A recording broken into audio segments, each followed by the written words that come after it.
vlog! Welcome back to my vlog. Isang magandang umaga sa inyong lahat mula dito sa Lasak City. At kasing ganda din ang ating minupusal na pang viga look ang mga latest, mga pasabog na mga paintriga ngayon na pinag-uusapan at pinagchichismisan na mga active na mga chismoso at mga chismosa sa social media. Mga karag-karag, grabe yung panlalait na natanggap ng ating pambato sa Mr. Global 2025. Hala ka, naawa ako sa kanya mga karag-karag. Alam ko sigurong alam niyo na rin yung mga kaganapan ngayon sa pinadala nating kandidato sa Mr. Global Bitaw 2025 na kung saan nila talaga ng husto. Anyari daw sa bakit daw nagpadala ng ganito kamalnures na kawalang apil na kandidato na wala man daw ang karisma, hindi kagwapuhan, ang payat pa daw ng katawan, tapos yung performance, anyari daw sa organisasyon. Bakit daw hindi ito naghanap ng makisig, gwapo, macho na kandidato na pwedeng ilaban sa mga ibang kandidato sa iba't ibang bansa. Pero bakit daw pumili ang Mr. Global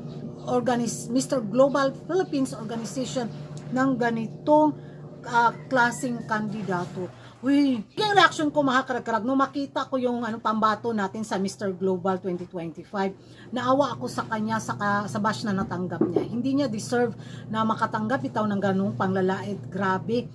Physically, mentally, yung makabasa ka ng mga ganung hanas ba na nilalaban mo bitaw yung Pilipinas.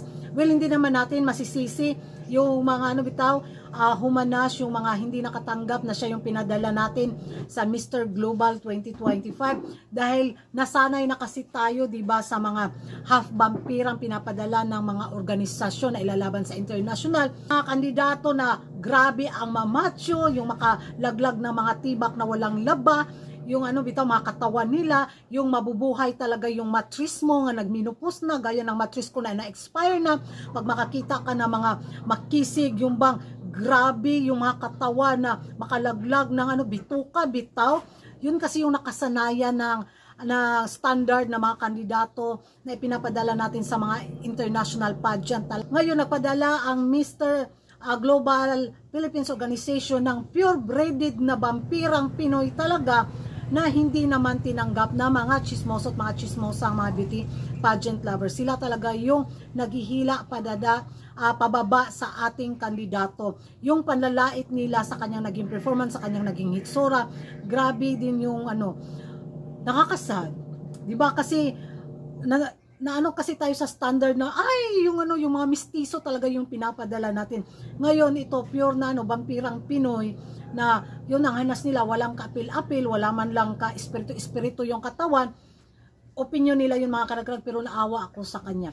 Yung bang sa kabila ng confidence pa rin siya. Andun pa rin yung dedikasyon niya, yung tapang niya na re-represent ko yung Pilipinas kahit ano pa yung mga salitang marinig o mga bash na matanggap ko sa aking kapwa Pilipino. May karisma naman siya, hindi lang ganun kalakas, as in malakas na meron naman siya Pinoy yung beauty niya is pang Pinoy talaga ba? Yung katawan niya, yun. Hindi naman siya maluris, grabe naman.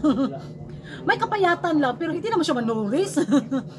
Naluka ako mga karag-karag. Ewan ko sa inyo kung ano yung magiging reaction nyo dito nga sa bash na natanggap ng ating pambato sa Mr. Global 2025. Deserve nga ba niyang ibas dahil sa kanyang hitsura, sa kanyang katawan na represent niya ang Pilipinas? Or nasanay lang talaga tayo sa standard na mga half-vampirang, mga mistisong kandidatong nilalaban natin sa mga international pageant. Mag-ingay tayo sa comment section at kung hindi ka pa nakapag-subscribe sa YouTube channel ko, don't forget to like and subscribe ko ragan hit the notification bell para updated kayo sa mga latest kaganapan at late na intriga sa mundo ng beauty pageant. And thank you for watching. See you in my next vlog. Bye-bye!